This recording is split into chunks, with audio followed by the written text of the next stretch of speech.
Assalamualaikum warahmatullahi wabarakatuh. Kembali di channel PSK pada sebuah koma.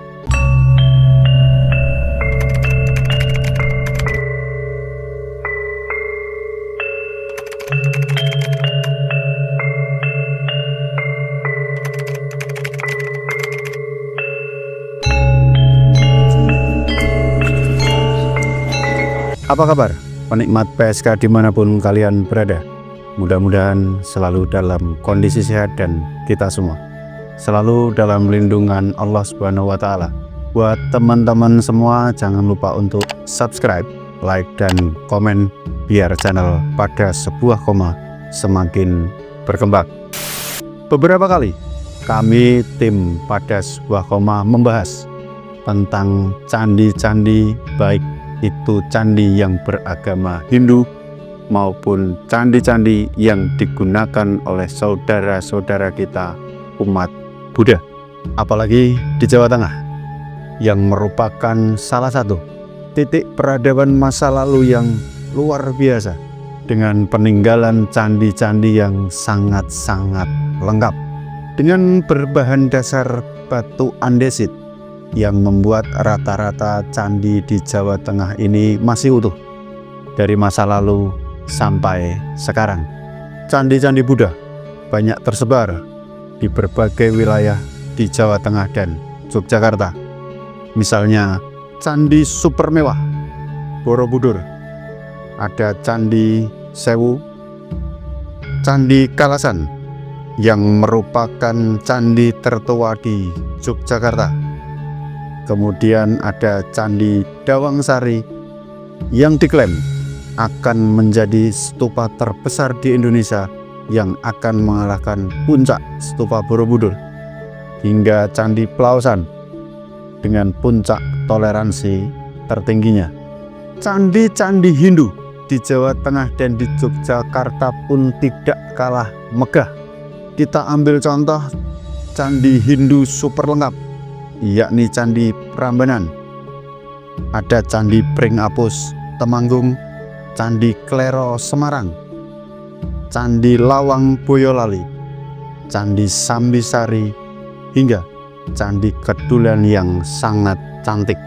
Kalau di wilayah Jawa Tengah dan di Yogyakarta, candi-candi ini dibangun rata-rata pada masa Kerajaan Medang atau Mataram kuno. Dan di Jawa Timur pun candi-candi cantik, megah, mewah juga tersebar di berbagai wilayah. Misalnya Candi Jolotundo di daerah Pegunungan Penanggungan, kemudian Candi Penataran Blitar, Candi Bajangratu Mojokerto, Candi Jago Malang, Candi Brahu Trowulan, dan sebagainya. Seperti yang kita ketahui bersama bahwasanya candi adalah istilah dalam bahasa Indonesia yang merujuk pada sebuah bangunan keagamaan, tempat ibadah peninggalan purbakala yang berasal dari peradaban Hindu dan Buddha. Bangunan yang digunakan sebagai tempat ritual ibadah, pemujaan dewa-dewi, ataupun penghormatan leluhur. Tetapi istilah candi tidak hanya digunakan oleh masyarakat untuk menyebut tempat ibadah saja. Banyak situs-situs purbakala peninggalan Hindu dan Buddha seperti istana atau keraton, pentirtaan atau pemandian, gapura, dan sebagainya disebut juga dengan candi. Di Provinsi Jawa Barat pun terdapat beberapa situs candi, walaupun mungkin tidak sebanyak Jawa Tengah, Yogyakarta, dan Jawa Timur. Kita sebut saja Percandian Batu Jaya Karawang yang terdapat Candi Jiwa, Candi Blandongan, Candi Serut. Terdapat pula situs Gunung Padang yang luar biasa dan Candi Tridharma Cianjur yang sangat eksotis.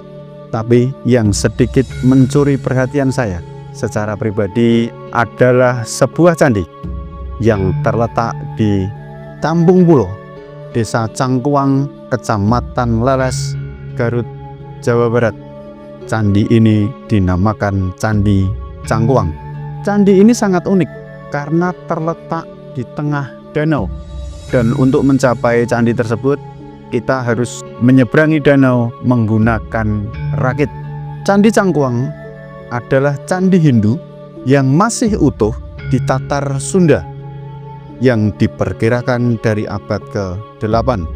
Selain bentuk arsitektur candi, Cangkuang itu sendiri ditemukannya arca siwa, semakin menegaskan bahwasanya candi ini adalah candi tempat pemujaan masyarakat yang beragama Hindu. Dan yang cukup menarik adalah di area candi ditemukan pula makam Arif Muhammad yang dikenal sebagai tokoh penyebar agama Islam.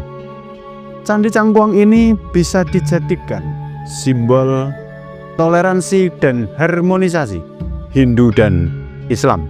Wakil Bupati Garut Teh Putri Karlina secara aktif mendukung situs budaya dan warisan sejarah yang terdapat di Garut.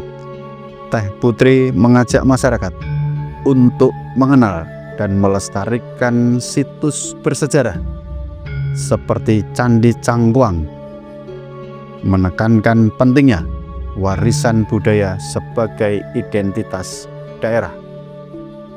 Teh Putri juga ingin mengintegrasikan budaya lokal dalam inovasi dan ekonomi kreatif serta pengembangan ekowisata untuk membangun identitas Garut yang kuat dan berdaya saing.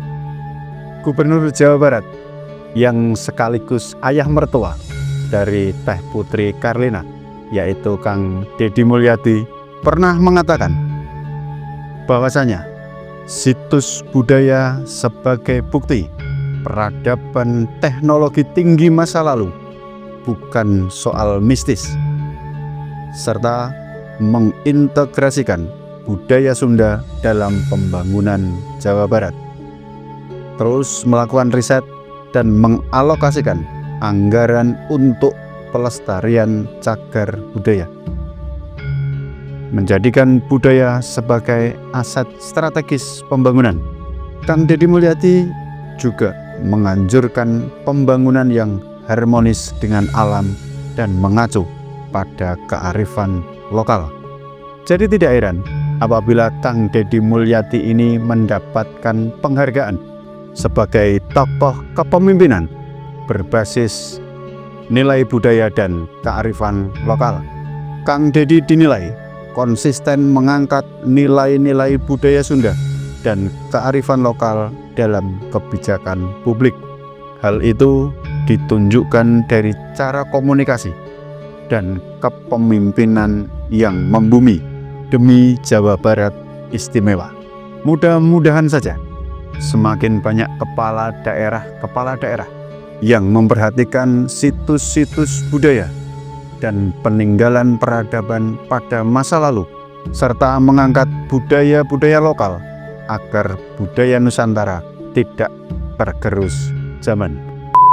Itu teman-teman, pembahasan singkat kita kali ini tentang sebuah candi yang terdapat di Kabupaten Garut, Jawa Barat. Candi yang sempat mencuri perhatian saya secara pribadi. Biarpun kami menerima banyak intimidasi, hujatan dan cacian, edukasi tentang pelurusan sejarah akan terus kita gaungkan. Jangan ada ketakutan, kuatkan iman, tetap percaya pada Tuhan karena kita hidup berdampingan.